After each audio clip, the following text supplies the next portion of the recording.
for Sterling the soldier and for his idea of an SAS.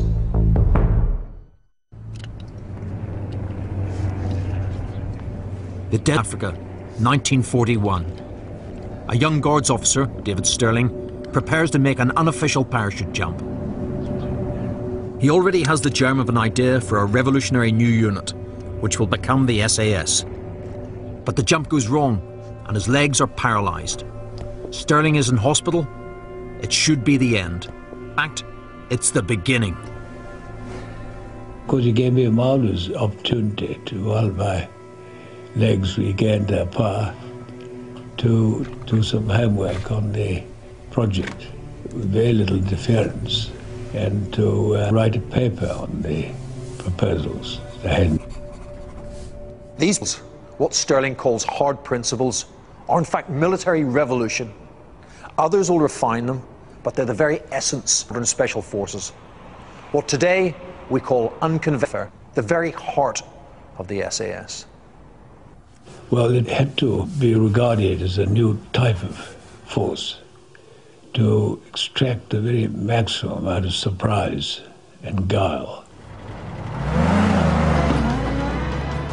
We never put a unit in acquiring defense while it undertook its mission. We have obviously access to intelligence, because without that we wouldn't be able to determine the correct priority and targets.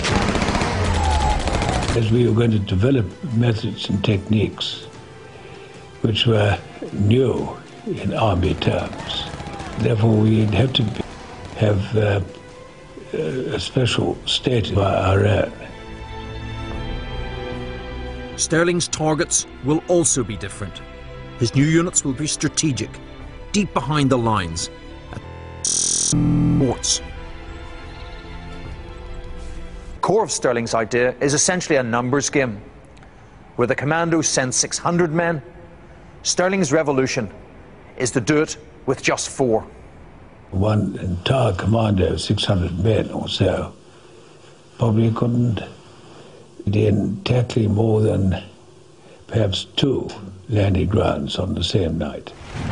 Then more than 3/4 of the force would be taken up with defending those who were actually operating.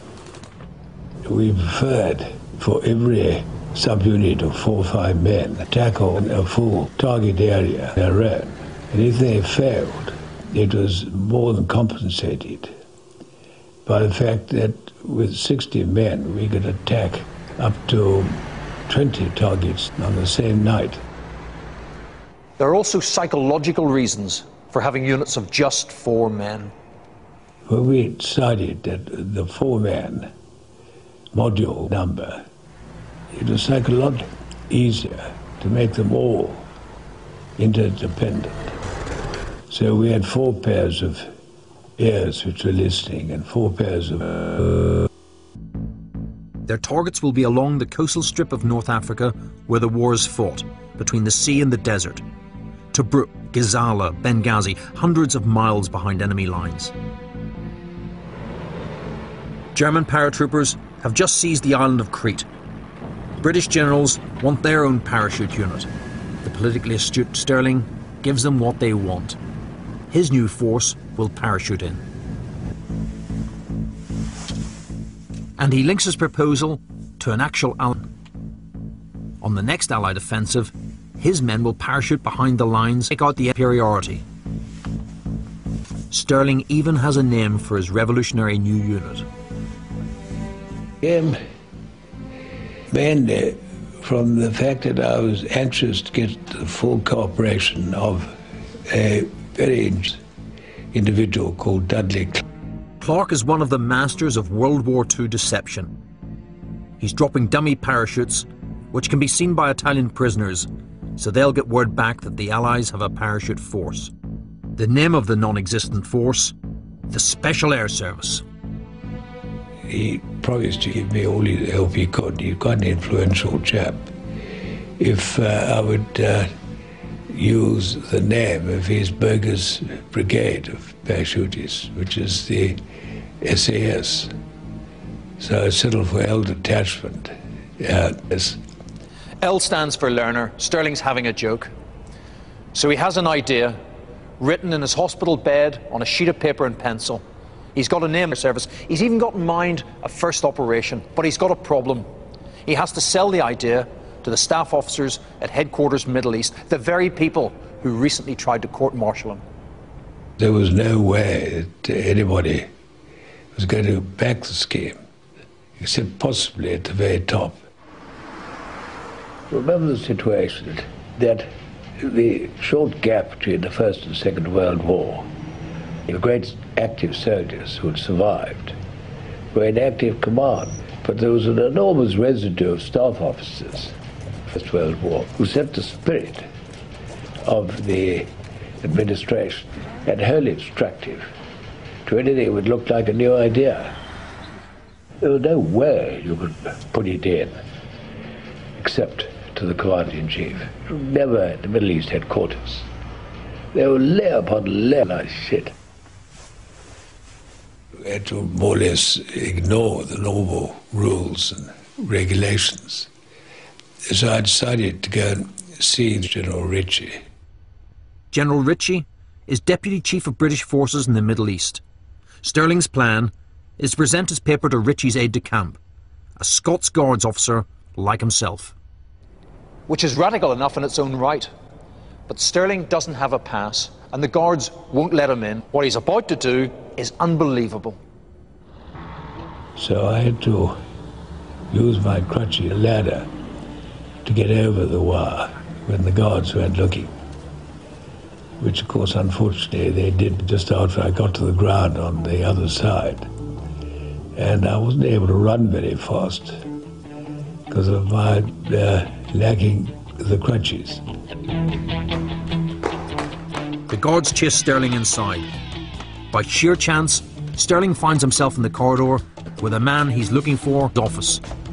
Sterling knocks and goes in, but I'd forgotten he was the same chap who'd, when I was in the supplementary reserve, the Scots Guard, he tried very hard to have me sacked. And I didn't take my military training very seriously. And he thought outrageously, inadequately so. by incredible coincidence, it's the same officer in whose lecture Sterling had fallen asleep in the guards' depot at Pirbright. So I appeared and put a paper for him to read. He was absolutely outraged. The aide calls the guards. Sterling heads back into the corridor and turns into the next office, which is General Ritchie, which is another rare bit of good fortune, and asked him to read this paper. He was very courteous and took him rather by surprise, and he settled down to read it. And about halfway through, he really got quite engrossed in it and forgotten the rather irregular way it had been presented. When he finished the paper, he said, "This is something we can use. This paper looks real promise." And that was the beginning of the SAS. What Sterling has just done is amazing. If he'd been caught, he'd have been thrown in jail. He's promoted and authorised to raise a force of 65 officers and men.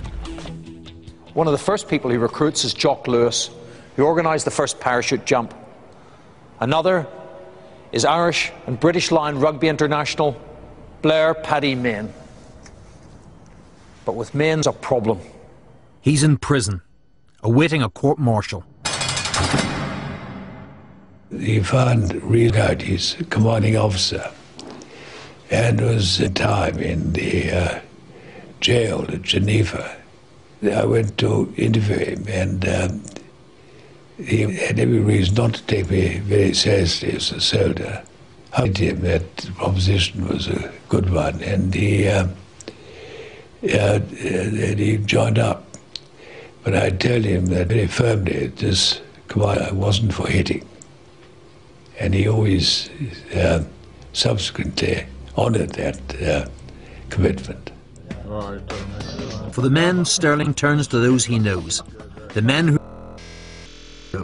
all of them misfits, rule breakers and mavericks, all looking for action. Jim Almonds, former policeman, caught poaching